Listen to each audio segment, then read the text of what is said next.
और उसके बाद फिर दिल्ली आए थे। दिल्ली आने के पीछे कहीं कोई बड़ी और गहरी साजिश तो नहीं थी, ये भी इन्वेस्टिगेट करना है। दिल्ली आने के बाद इन्होंने कमरा किराए पर लिया, किसके ज़रिए कमरा किराए पर लिया गया और छतरपुर ही क्यों चुना गया, ये भी पुलिस को जांच में आफताब से उगलवाना है। और साथ ही साथ ये हत्या के समय क्या सरकमस्टेंस थे, क्यों उसने हत्या की, क्या वाकई में अचानक से गुस्सा आया या फिर पहले से ही प्लानिंग चल रही थी और कोई गहरी साजिश इसके पीछे हो सकती है, इसका इन्वेस्टिगेट दिल्ली पुलिस करेगी। और साथ ही साथ जिस हथियार से उसने श्रद्धा के शरीर के टुकड़े किए वो भी अभी बरामद करना बाकी है।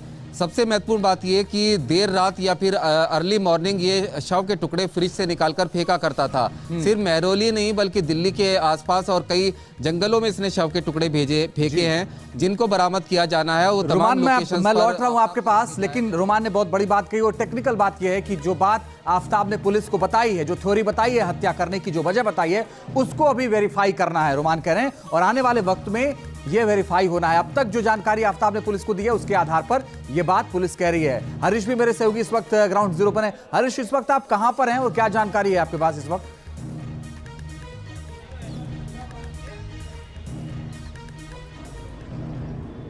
आफताब और श्रद्धा जो है वो लिव इन में रह रहे थे।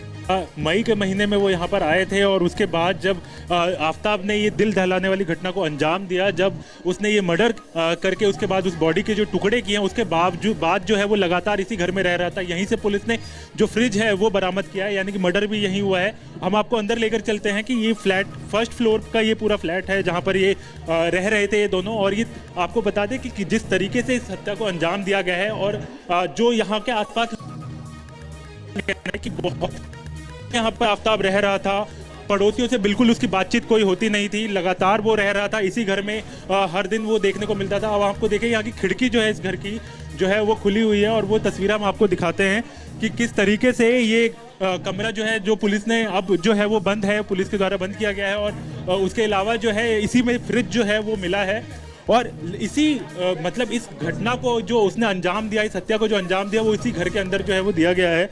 और उसके बाद इसी में एक फ्रीजर में जो है उसने ये जो बॉडी है वो छुपाई थी, जिसको वो टुकड़ों में फेंकता था दिल्ली के अलग अलग इलाकों में, चाहे वो हम महरौली के जंगलों की बात करें या अलग अलग इलाकों की बात करें दिल्ली में, वो अलग अलग जगहों पे जाकर फेंकता था। और जहां तक हमने पड़ोसियों से बात की है उनका यही कहना है कि बिल्कुल उसकी किसी से बातचीत होती नहीं थी। वो आता था, खाने की डिलीवरी बाहर से मंगवाता था और लेके सीधा ऊपर चला जाता था, किसी से कोई उसकी बातचीत बिल्कुल नहीं होती थी, बिल्कुल घुला मिला नहीं था। वहीं कुछ पड़ोसियों का ये कहना है कि उन्होंने कभी यहाँ पर श्रद्धा को देखा ही नहीं है। मतलब आप देखिए कि मई के महीने में वो लोग इस घर में आए हैं और उनको बिल्कुल भी अंदाजा नहीं पड़ोसियों को कि उन्होंने कभी किसी लड़की को यहाँ पर देखा ही नहीं है। तो ये भी एक बात बताता है किस तरीके से आफताब ने इस पूरी घटना को जो है अंजाम दिया है, पूरी हत्या को अंजाम दिया है, कि आफताब को जो है लोगों ने यहाँ पर जरूर देखा है लेकिन श्रद्धा को किसी ने नहीं देखा है। तो हम ये समझ सकते हैं कि बहुत जल्द जैसे वो इस घर में आए हैं उसके कुछ ही दिनों के अंदर उसने इस घटना को अंजाम दिया है, उस हत्या को अंजाम दिया है। और उसके बाद जो है वो आराम से इसी घर के अंदर जो है बिल्कुल इत्मीनान से रह रहा था और इसी घर से वो टुकड़े जो है लाश के वो लेके जाता था। अब लौट रहे हैं आपके पास, आगे भी आपसे बात करेंगे, लेकिन वो घर हमारे सहयोगी हरीश दिखा रहे थे जिस घर में श्रद्धा और आफताब रहा करते थे। पड़ोसियों को कोई जानकारी नहीं है, उन्होंने पड़ोसियों से भी बात की। रुमान भी मेरे साथ लगातार बने ग्राउंड जीरो से। रुमान, बड़ी बात अपने आप में यह है कि मई महीने में आए थे, जून जुलाई अगस्त सितंबर बहुत सारे महीने बीत गए, किसी को पता भी नहीं था। यह पूरा का पूरा केस दिल्ली पुलिस कैसे खोलने में कामयाब हो गई? श्रद्धा से उसका परिवार सोशल मीडिया के जरिए संपर्क में था। परिवार नाराज था, परिवार खुश नहीं था श्रद्धा के आफताब के साथ रिलेशन से। मुंबई के अंदर भी ये लिव इन में रहते थे।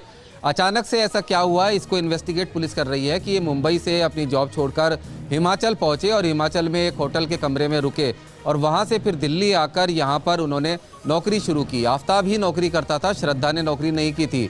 आफताब पेशे से शेफ था, लेकिन वो उसके बावजूद भी या तो किसी कपड़े की शॉप में श्रद्धा के साथ में जॉब करता था या कॉल सेंटर में जॉब करता था। दिल्ली के अंदर भी आफताब ही नौकरी कर रहा था और श्रद्धा घर में रहती थी। अचानक ही बताया जा रहा है, जैसा कि आफताब का दावा है, कि अचानक से उसे गुस्सा आया क्योंकि श्रद्धा लगातार शादी का दबाव उसके ऊपर बना रही थी और उसने मुंह दबाकर उसकी हत्या कर दी। लेकिन ये कई सारी चीज़ें ऐसी हैं जो पुलिस के गले नहीं उतर रही हैं, क्योंकि एक गहरी साजिश इसके पीछे लगती है। प्लानिंग के साथ आया गया था, क्योंकि ऐसा बहुत नॉर्मल नहीं है कि इस तरह से अचानक सडन गुस्से में हत्या करने के बाद उसने शव के 35 टुकड़े किए।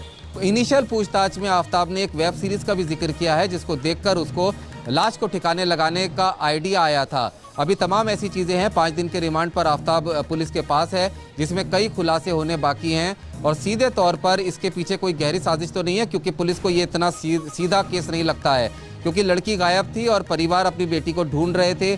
मुंबई में भी पुलिस में इन्होंने इस बारे में कंप्लेंट दी थी और फिर उसके बाद मुंबई पुलिस ने दिल्ली पुलिस को इस बारे में 8 नवंबर को जानकारी दी कि इस तरह से एक लड़की जो दिल्ली आने के बाद से मिसिंग है। पुलिस ने फिर टेक्निकल सर्विलेंस के आधार पर आफ्ताब को गिरफ्तार किया। फिर आफ्ताब ने गिरफ्तारी के बाद ये पूरी कहानी पुलिस को बताई है। इन तमाम चीज़ों को वेरीफाई किया जाना ज़रूरी है और पुलिस इसको वेरीफाई कर रही है, क्योंकि इस तरह से इतना आसान नहीं है कि किसी शव को इतनी आसानी से काट कर उसको फ्रिज में रखकर और बहुत ही शातिराना बड़ी बात कह रहे हैं रोमान। इतना आसान नहीं है कि ये 35 टुकड़े आप करिए और दिल्ली जैसे शहर में फिर जंगल में एक एक टुकड़े एक एक दिन आप फेंकिए। हरीश मेरे सहयोगी लगातार बने। हरीश, आपकी पड़ोसियों से बातचीत हुई थी, वेरिफिकेशन हुआ था इन दोनों लोगों का जब ये लोग घर ले रहे थे?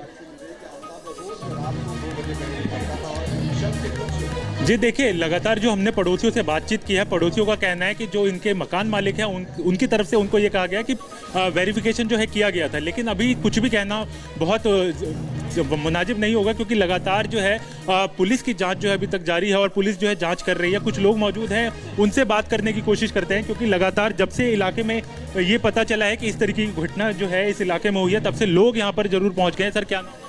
जी साहब, मेरा नाम नूर मोहम्मद है जी। तो आप लोगों ने कभी देखा है यहाँ पर रहने वाले किसी को? आप लोगों में से किसी ने देखा है यहाँ पर जो आए हैं? नहीं भैया, हमने नहीं देखा। बार बार मत पूछो। मैं आप यहीं पे रहते थे जहाँ पे ये पूरे? तो जो कभी लड़के को कभी बाहर निकलते हुए आप? भाई मैंने तो नहीं देखा, यही आप देख सकते, यही गली में रहती है, मतलब पीछे गली में रहती है। तो देखिए, पड़ोसियों से घुलना मिलना उसका बहुत कम था, ज़्यादा बातचीत किसी से उसकी होती नहीं थी। बहुत इत्मीनान से वो यहाँ पर रह रहा था, क्योंकि आप ये देखिए 5.5 महीने से ज़्यादा का समय जो है इस घटना को हो चुका है। इस हत्या का अंजाम उसने मई के महीने में दिया था और अब जो है हम नवंबर। हरीश बने रहिए, लौट रहे हैं आपके पास। लेकिन बड़ी बात यह है कि श्रद्धा की मिसिंग रिपोर्ट मुंबई से सटे वसई के मानिकपुर पुलिस स्टेशन में दर्ज है। उसके पिता ने मिसिंग केस दर्ज कराया था।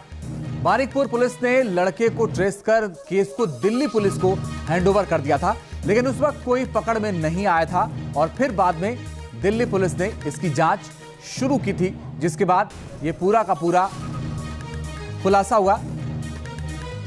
आप नजर बना के रखिएगा, हरीश आप भी और रुमान आप भी, लगातार आगे आपसे अपडेट लेते रहेंगे। फिलहाल दिल्ली पुलिस आगे तमाम खुलासे और कर सकती है। एक और बड़ी खबर इस बीच आ रही है, वो भी आपको बता दें। जम्मू कश्मीर के सांबा जिले में फ्लाइट जैसा दिखने वाला एक पाकिस्तानी गुब्बारा मिलने से लोगों में दहशत फैल गई। गुब्बारा एक पेट्रोल पंप में मिला, जिसके बाद पुलिस को सूचना दी गई। सूचना मिलने पर पहुंची पुलिस गुब्बारे को जब्त कर अपने साथ ले गई। इस मामले की जांच जारी है। फिलहाल पुलिस ये पता लगाने की कोशिश में जुट गई है कि ये गुब्बारा यहां कैसे पहुंचा और इसे यहां लाने में कौन कौन लोग शामिल हैं। घटना सांबा जिले के घगवाल इलाके की बताई जा रही है। जम्मू कश्मीर में लगातार पाकिस्तान की तरफ से घुसपैठ की कोशिशों के साथ साथ